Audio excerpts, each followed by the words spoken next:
Wish you warmly welcome to the new session of English 11 Science in AB School.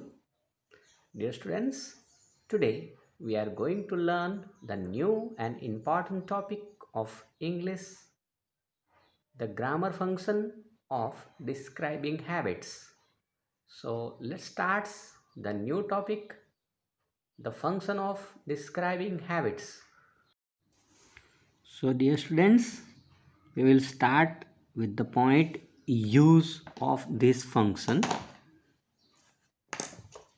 Here there are three keywords. First of all, we will take used to. Used to is used to say that something used to happen, something happened regularly and all the time in the past but does not happen now. Means કે use ટુનો ઉપયોગ એ માટે થાય કે કોઈક વસ્તુ ભૂતકાળમાં સતત રેગ્યુલરલી નિયમિત રીતે થતી અને હવે હમણાં હાલમાં થતી નથી. એટલે કે ભૂતકાળમાં થતી વારંવાર થતી ક્રિયા અથવા તો ટેવ બતાવવા માટે યુઝ ટુનો ઉપયોગ થાય. બરાબર છે. હવે તે સિવાય પણ આપણે બીજા શબ્દો શીખવાના છે. Use to be use to અને વુડ પ્લસ ઇન્ફિનિટિવ. તો પહેલાં આપણે આ યુઝ ટુ જોયું કે ભૂતકાળની ટેવ, ભૂતકાળમાં થતી નિયમિત ક્રિયા માટે યુઝ ટુનો ઉપયોગ થાય. આટલો પોઈન્ટ સમજાયો આપણને. ભૂતકાળની ટેવ, હેબિટ એટલે કે ટેવ, અને પાસ્ટ સ્ટેટ એટલે કે હયાતી, ભૂતકાળમાં થતી હયાતી, ભૂતકાળની હયાતી બતાવવા માટે કે અહીંયા કંઈ હતું, હયાત હતું, તે બતાવવા માટે યુઝ ટુનો ઉપયોગ થાય છે. રાઈટ. હવે આપણે એના એક્ઝામ્પલથી સમજીએ જેથી કરીને આપણને ખબર પડે કે આનો ઉપયોગ કેવી રીતે થાય. તો પહેલું આપણે એક્ઝામ્પલ લઈએ. We use to play that game when we were young. અમે એ રમત જ્યારે યુવાન હતા ત્યારે રમતા, નિયમિત રમતા. યુઝ ટુ પ્લે એટલે કાયમ રમતા યુવાન હતા ત્યારે. હવે આ જો ઉપયોગ છે તે જોઈએ તો રિપીટેડ એક્શન એટલે પુનરાવર્તિત ક્રિયા, નિયમિત થતી ક્રિયા. રાઈટ. ચાલો હવે બીજો ઉપયોગ જોઈએ આપણે. આઈ use two smoke but I gave up a few years ago. I use two smoke એટલે હું ધૂમ્રપાન કરતો, પરંતુ કેટલાક વર્ષોથી, થોડા વર્ષોથી આઈ ગેવ અપ છોડી દીધું. એટલે કે ભૂતકાળની ટેવ બતાવે છે. જોયું? સમજ પડી ગઈ? આગળ રિપીટેડ એક્શન જોયું, આ પાસ્ટ હેબિટ જોયું. હજુ આગળ જોઈએ. I use to go swimming every Thursday when I was at school. જ્યારે હું શાળામાં હતો ત્યારે દર ગુરુવારે સ્વિમિંગમાં જતો. Here also we can see that it is a repeated action every Thursday. So we use used to go. બરાબર છે, ધ્યાન આપજો. હવે ચોથા નંબરમાં જોઈએ તો there used to be a dance hall here. અહીં એક ડાન્સ હોલ, નૃત્ય ખંડ હતો. બરાબર. used to be એટલે હયાતી બતાવે. બરાબર.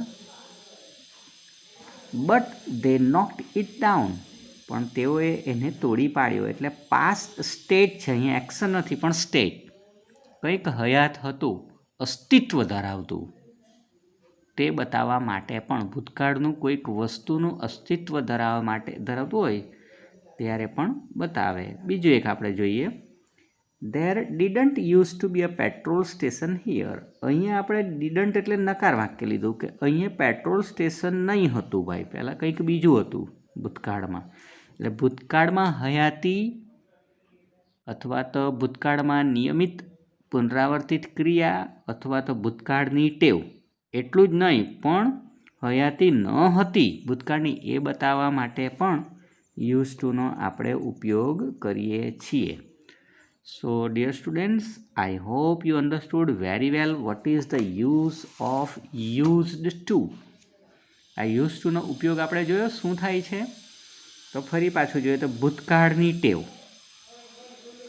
અથવા તો ભૂતકાળની હયાતી અથવા તો પુનરાવર્તિત ક્રિયા, આ બતાવવા માટે આપણે શાનો ઉપયોગ કરીએ છીએ? યુઝડ ટુનો ઉપયોગ કરીએ છીએ. ટૂંકમાં યુઝનો ઉપયોગ પાસ્ટ ટેન્સ માટે થયો. હવે આપણી પેટર્ન પ્રમાણે જોઈએ તો we will see the sentence pattern. હવે સેન્ટેન્સ પેટર્ન જોઈએ તો પહેલાં subject plus use to then plus bare infinitive. Bare infinitive એટલે ટુ વગરનું મૂળ ક્રિયાપદ. દાખલા તરીકે ટુ ગો હોય તો તેમાં ટુ નીકળી જાય તેને બેર ઇન્ફિનિટિવ કહેવાય. તો એ જનરલી એની સેન્ટેન્સ પેટર્ન છે. બીજી જોઈએ તો ધેરવાળી રચના એટલે એક્ઝિસ્ટન્સવાળી હોય, હયાતીવાળી હોય, અસ્તિત્વવાળી હોય તો there plus use to plus verb. વર્બમાં ટુ બીનું આવી શકે. હવે ધેર નકાર વાક્ય હોય તો ધેર ડીડન્ટ અને યુઝ ટુમાંથી અહીંયા ઈડી નીકળી જાય છે. જોયું? કારણ કે didn't past tense already indicate કરે છે use to be negative sentence માટે. તો this is the sentence pattern. ચાલો હવે આપણે આગળ જોઈએ. આપણે શું જોઈ ગયા? યુઝ ટુનો ઉપયોગ. મેં તમને આગળ પણ કહ્યું કે 3 જેટલા કીવર્ડ્સ છે ટુ બી યુઝ ટુ, હવે પ્લસ વર્બ પ્લસ આઈએનજી. આગળ આપણે જોયું તો ખાલી યુઝ ટુ હતું, આ બી યુઝ ટુ અને એની સાથે વર્બને શું લાગે છે? આઈએનજી. જ્યારે પહેલામાં ખાલી શું હતું? તો કે બેર ઇન્ફિનિટિવ. ચાલો તો આને પણ ક્યારે વપરાય અને એના ઉદાહરણો અને સમજૂતી જોઈએ, એક્સપ્લેનેશન. તો to be use to is use to say that something is familiar and is no longer strange. Here we can say that કે ટુ બી યુઝ ટુનો ઉપયોગ ક્યારે થાય? કે કોઈક વસ્તુ આપણને પરિચિત થઈ જાય છે, ફેમિલિયર, અને લાંબો સમય સુધી એનાથી અપરિચિત કે આપણે અજાણ રહેતા નથી, કાયમી થયા કરે એટલે આપણે એનાથી ફેમિલિયર થઈ જઈએ છીએ. એટલા માટે સમજ પડી ગઈ? તો ત્યારે ટુ બી યુઝનો ઉપયોગ થાય. હવે વધુ સમજૂતી માટે આપણે એના એક્ઝામ્પલ્સ જોઈએ. તો the first one, Sara is use to working late at the office. Here you can see it is not only used in past tense. Here we use it in present, past and future also. એટલે to બી યુઝનો ઉપયોગ 3 કાળમાં થશે. શું બતાવવા માટે? તો કે કોઈ ક્રિયા નિયમિત થાય અને એ આનાથી આપણે પરિચિત થઈ ગઈએ ત્યારે. તો અહીંયા આપણે જોઈએ તો સારા ઇઝ યુઝ ટુ એટલે કે પ્રેઝન્ટ છે હેબિટ, એ ટેવાયેલી છે. કેવી રીતે? તો કે મોડે સુધી ઓફિસમાં કામ કરવા ટેવાયેલી છે. મોડે સુધી ઓફિસમાં કામ કરે ટેવાયેલી છે. It is present habit here. So past habit માટે માત્ર યુઝ ટુ વાપર્યું અને ટુ બી યુઝ ટુનો ઉપયોગ 3 કાળમાં આપણે જોઈશું. આ પહેલો જો પ્રેઝન્ટમાં. હવે we will see in the past. I wasn't use to wearing glasses. હું ચશ્મા પહેરતો ન હતો. પાસ્ટ હેબિટ જોયું? વોઝ. અહીંયા એક બીજી બાબત, યુઝ ટુ પછી શું આવે છે? તો વર્બ પ્લસ આઈએનજી. ઉપર પણ જોયું કે યુઝ ટુ પછી વર્બ, વર્ક અને ING. So it is different pattern. Okay, પહેલાં યુઝ ટુમાં બેર ઇન્ફિનિટિવ, અહીંયા આઈએનજી વાળું ક્રિયાપદ. થર્ડ જોઈએ, most visitors to Britain aren't use to driving on left. Present habit છે. મોટા ભાગના બ્રિટનના મુલાકાતીઓ લેફ્ટ ડ્રાઇવિંગથી ટેવાયેલા હોતા નથી, કારણ કે ત્યાં રાઈટ સાઈડ ચાલે છે એટલે આપણે ત્યાં લેફ્ટ. પણ it is also here present habit. ખ્યાલ આવી ગયો? અને જો aren't use to driving ING, બરાબર છે. ચાલો આગળ જોતા જઈએ. She is use to signing autographs. જો પ્રેઝન્ટ હેબિટ, તે ઓટોગ્રાફ સાઇન કરવા માટે ટેવાયેલી છે. Next, I was use to getting up early. હું વહેલો ઉઠવા ટેવાયેલો હતો. Because here to be is was used to plus verb and ing. It indicates past habit. હવે છેલ્લું એક્ઝામ્પલ જોઈએ બરાબર ધ્યાનથી. તો આપણે જોઈએ કે don't worry, you will get use to cold in Canada in due course. ચિંતા કરવાની જરૂર નથી. You will get use to cold. જોયું, અહીંયા ફ્યુચર ટેન્સ છે. You will get use to, તો ટેવાઈ જશે શાનાથી? ઠંડીથી કેનેડામાં સમય જતા. અહીંયા ત્રણ કાર્ડનો આપણે ઉપયોગ જોયો. હવે આપણે જોઈએ તો કોઈ વસ્તુથી અથવા કોઈ ક્રિયાથી તમે ટેવાયેલા છો અથવા ટેવાયેલા નથી તે બતાવવા ટુ બી યુઝ ટુનો ઉપયોગ થાય. ખ્યાલ આવી ગયો? હવે એની રચનામાં આપણે જોયું કે ક્રિયાપદને આઈએનજી લાગે. હવે અહીંયા આપણે જોઈએ તો એક નવી 3જા નંબરની રચના. પહેલી કઈ જોઈ? Use to. બીજી કઈ જોઈ? To be use to. અને હવે જોઈએ તો વુડ વાળી રચના. વુડ પ્લસ ઇન્ફિનિટિવનો ઉપયોગ યુઝ ટુ ઇન્ફિનિટિવને બદલે કરી શકાય. For example, V wood land him money when he was unemployed. જ્યારે તે બેરોજગાર હતો ત્યારે અમે એને પૈસા આપતા. ઉછીના લેન્ડ. હવે અહીં યુઝ ટુની જગ્યાએ એટલે વપરાયું છે. જોયું શું વપરાય? વુડ અને બેર ઇન્ફિનિટિવ. હવે આપણે આગળ જોઈએ.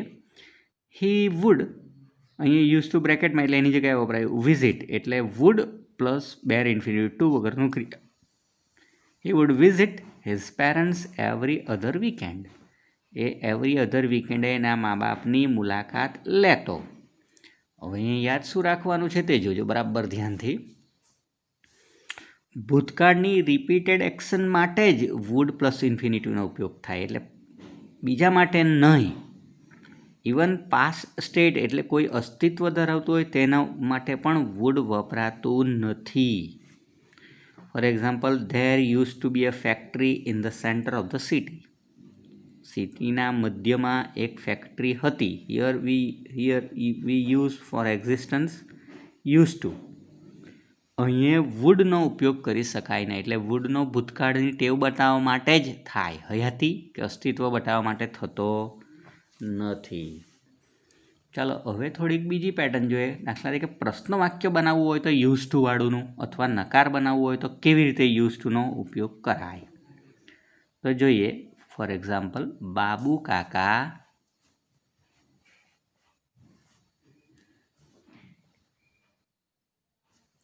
કાકા યુઝ ટુ સ્મોક. બરાબર છે? In his youth.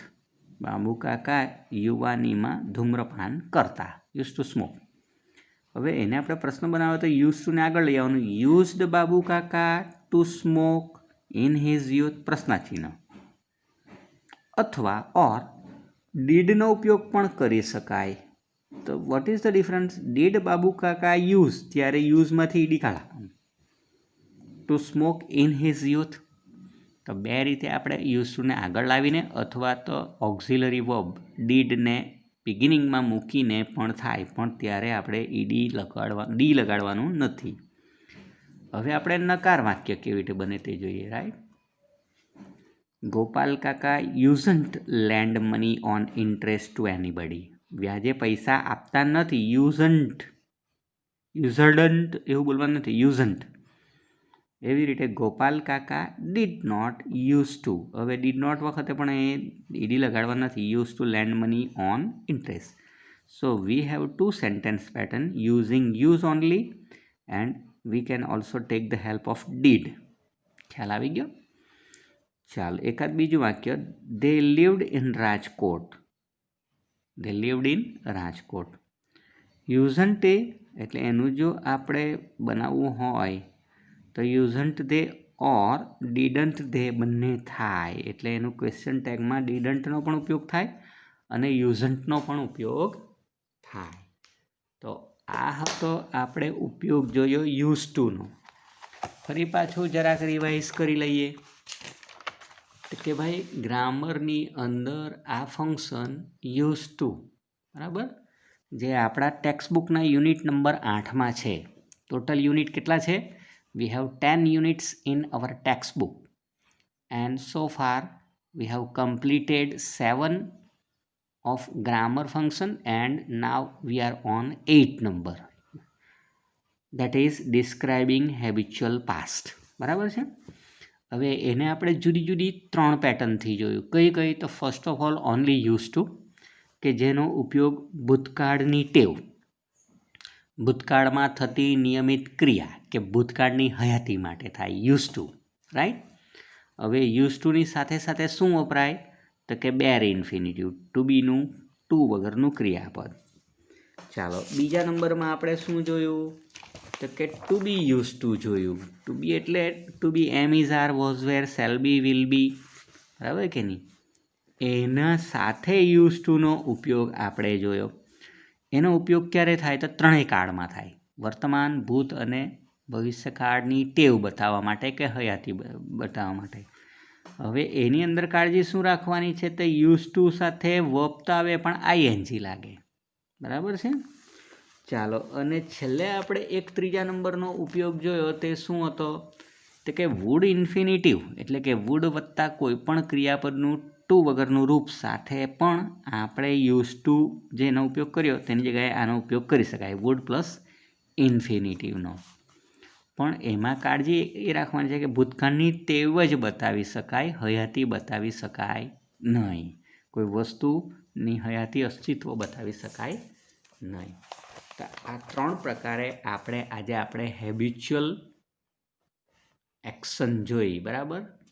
Habitual past જોયો, એટલે કે આ પાસ્ટ હેબિટ કે હેબિચ્યુઅલ પાસ્ટ કે પછી આપણી જે હેબિટ્સ ખરી તેની વાત કરી, ડિસ્ક્રાઇબિંગ હેબિટ્સની વાત કરી, ફંક્શન.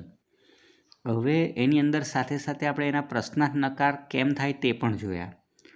તો હવે મને લાગે છે કે you understood this topic very well. So we can practice the exam oriented exercise in the next period. So that is enough for today. Goodbye. Have a nice time.